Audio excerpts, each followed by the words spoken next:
All right, so our Ask Us Anything session. It's Zach, owner of Gordon's Appliance, and then we have Aric here.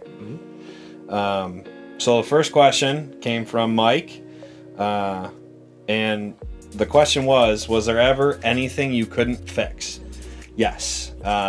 Typically things that we can't fix are they don't make the parts anymore. That's usually what ends up happening if we can't fix it. The other thing that happens is it won't come apart, whether it's from corrosion or whatever. They just get stuck together.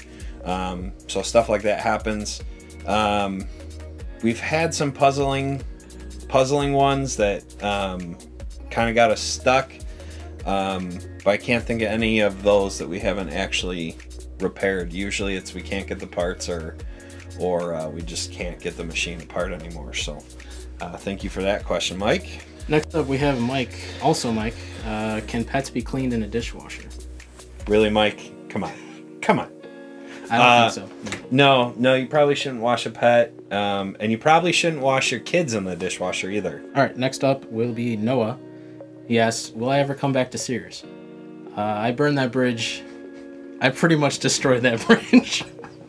That's the story. That's the story I hear from a lot of Sears guys. Yeah, I never came back, so you can keep hoping, I guess. Just a comment from Nora. She says, I love your logo. Aric worked really hard on that. It's kind of a combination of our wrench. Yeah. That's cool. Yeah, it's a combination from our main logo. He took and tweaked the little square logo for it. It's one of our favorites. Next question comes from Steve. How is the most important thing you can do going on? The Veterans Program. He's asking about the Veterans Program, and he wants some updates on that. So that's going pretty well. We've actually just in this past week got a few more donations towards that. If you guys know any veterans that are in need as far as needing appliance repair, let us know. We do have some money set aside for that. The first veteran's taken care of, and if you're interested in doing a roundup as a regular customer or a military customer or veteran that wants to take a discount, let us know. But yeah, that is definitely one of our favorite programs we have going on right now. And the next question is from Sue. Is there anything I can do besides emptying the lint trap every load to make sure that lint doesn't build up in my dryer and start a fire? If not, is there something you can do? And if so, how often should it be done? Emptying the lint trap emptying the lint trap is extremely important. You need to make sure you're doing that every time. We typically recommend having us come out, tear it apart, clean it up, vacuum it out every couple years. The most important thing you can do, the absolute most important thing you can do, is contact Dryer Vent Wizard. Have them come out and clean that vent going to the outside, or if it's something you can do yourself, make sure you get that vent to the outside clean. That's the most important thing you can do for sure. Yeah. I'll have a phone number for him either on screen or underneath for if you guys want to contact him. Which one of you are the most handsome? I don't know. We should probably go to a third party for that one. Hey Margaret, what do you think of that question? Well, I think it's perfectly obvious. You are, Zach. You signed my paycheck. Well, there you have it. Apparently I'm handsome because I signed the paychecks. Works for me. Andrew, a good friend of ours, has a question. Do you know that your passenger brake light is out? No. I'll be right back. All right, we'll see it. Well, we got Aric back. How's that brake light? It's still broken. You should probably get that fixed. They put a third one there for a reason. You know? All right, well, fair enough. So Caleb Blaine has to ask, what appliance would you describe yourself as the most and why?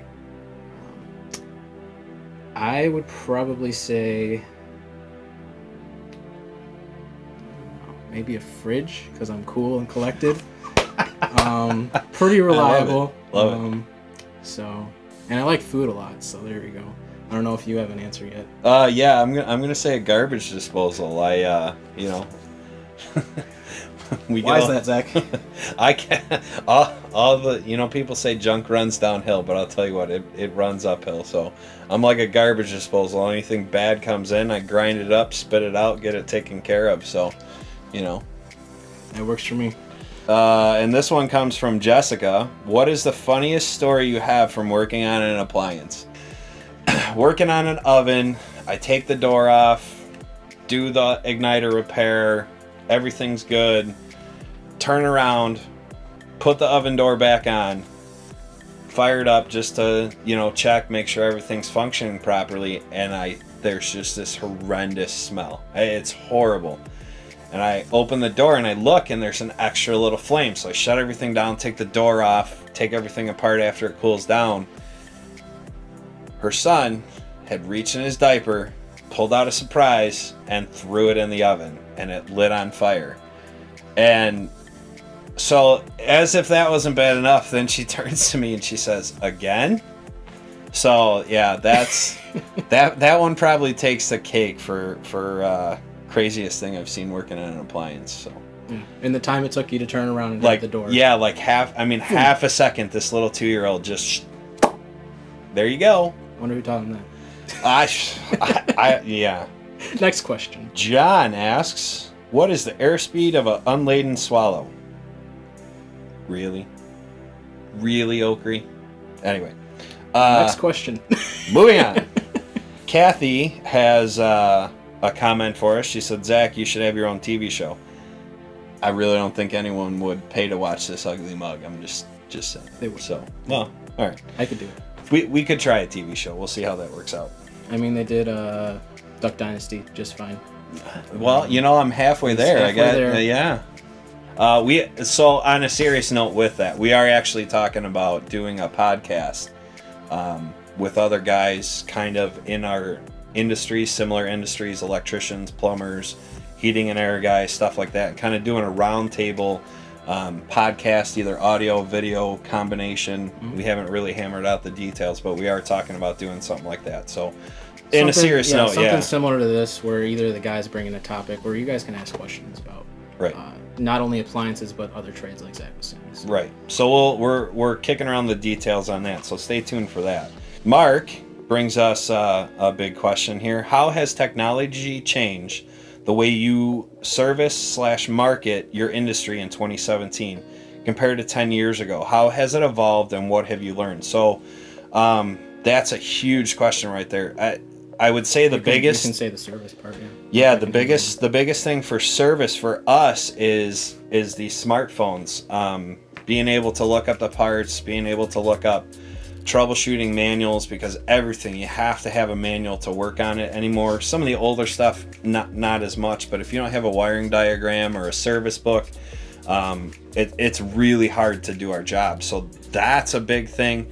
And working towards mobile dispatching, being able to do everything instead of on paper, leading to cleaner service calls as far as routed better, servicing you guys better, and being able to track the call better. That's really just, it's night and day.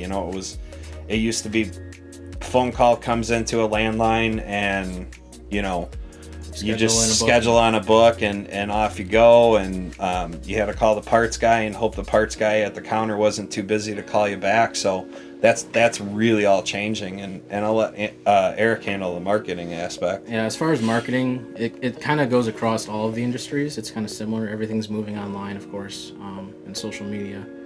It's just an easier way to connect your customers. But specifically within the appliance market, it used to be a lot of phone books and word of mouth. Word of mouth is always still true today. You ask your neighbor who fixed your dryer, and they tell you. So that's always going on. Small towns, the phone books, we still we use home pages, and home pages is still one of our largest marketing sources. We still use it, but I could see it being faded out eventually. Yeah, it's slowly kind of taking a shift there. So good question, thank you. The last question that we have here is from Mary, and she asks, our air conditioner is almost 30 years old. It still works. How and when do you know it's replacement time, when it dies, living on borrowed time? So we're going to refer that off to a good friend of ours, Andy, over at ComfortMate Heating and Air. He does a video series like we do, and we'll put a link to that either in the comments or somewhere in the video. but one of his first videos was addressing this exact issue. It's not our strong suit, and that's one of the things that sets us apart. We have a network of other trades guys that we trust, and that can definitely answer this question. So Mary will make sure you get that question answered by providing a link to his video talking about this. So want to thank you guys for asking us questions. We really appreciate it. For those of you who've answered a question or asked a question, we'll get your mugs to you eventually, whenever we see you. Some people are far away, so we might have to mail a couple out, but we'll see. So yeah. Yeah. Thank you guys. Have a good day.